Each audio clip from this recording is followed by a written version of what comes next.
The terrifying effects of hate crime. The South West is pioneering a new approach to tackle the problem. Good evening. The police and sports stars are going into schools to highlight the effects of bullying and abuse. One victim has been telling us how frightening it is. I've had people say that they're going to kill me and things like that. I've had death threats, various different things, just because of the sexuality. A terrifying and scarring experience. That's how one teenager describes being the victim of hate crime. A unique approach is being taken in the South West to tackle the problem by targeting young people. The region is the first place in the country to trial a programme involving police and sports stars going into schools. They hope it's that early intervention that can cut the rising number of incidents.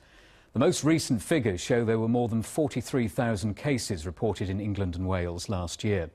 The vast majority were racially motivated, but people were also targeted because of their sexual orientation, disability or religion.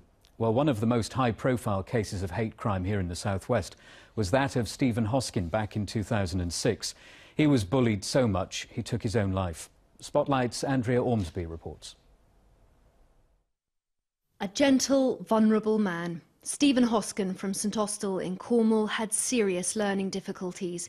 In 2006, he was forced to hang over the edge of this viaduct, and when his hands were stamped on, he fell to his death, tortured and humiliated by people he thought were his friends. 19-year-old Tommy Howes has also been the victim of hate crime.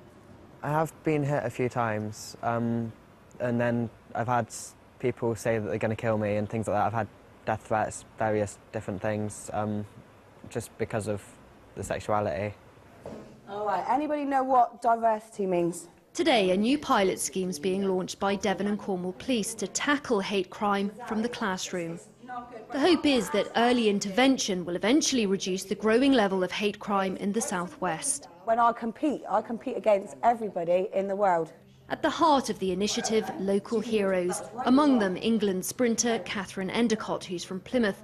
Today she's at All Saints Academy in the city, helping youngsters understand how to deal with hate crime and, crucially, how to stop a child going on to commit it. For me, it was important to become an ambassador for this programme because that means I can go in and share my experiences, and I've been fortunate enough to travel the world and experience different cultures and beliefs, and if I can educate someone with what I've been through and what I've experienced in my life, then, you know, I'm doing something right and putting something back.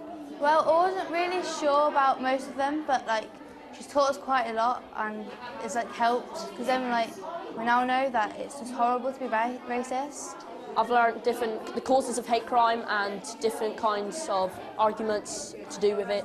I used to get bullied, so I don't like bullying people, and I think it's really bad. Devon and Cornwall Police say the campaign is crucial. Devon and Cornwall Police take hate crime hugely seriously. A lot of it is around who they are, who their very person is, because they're gay, because they're from an ethnic minority, because they're disabled. And that's just wrong. Being a victim of crime is a really tough thing for some people to take. For that to happen because of who you are as an individual has a really big effect on people. If the trial's a success, it could be rolled out across the whole country. Andrea Ormsby, BBC Spotlight, Plymouth. Well, the charity Young Devon, which helps support youngsters in a variety of ways, is backing the new scheme to tackle hate crimes. Earlier, I spoke to the charity's chief executive, Tim Todd. I asked him about the scale of hate crimes in the region.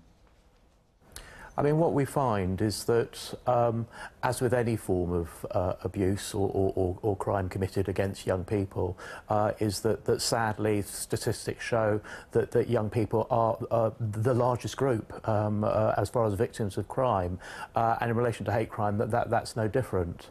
One of the key differences is, though, that many young people don't know who to turn to, who to talk to in relation to what's going on, or even what they're going through is exactly that, a hate crime. So there's a high level of ignorance amongst particular groups. So how will the initiative that we've heard about today, this pioneering idea in the South West, help, do you think? Well, it's to raise awareness. It's to get young people into dialogue, to talk to each other, to talk to significant others within school settings, and to begin to understand that any individual from any minority group is first and foremost just a young person, just a child, you know, living their lives, and the fact that they might have a difference, then that needs to be understood. And we're trying to promote celebration of difference and tolerance, as opposed to young people being picked on because they may have a disability, because they may be black, because they may be gay.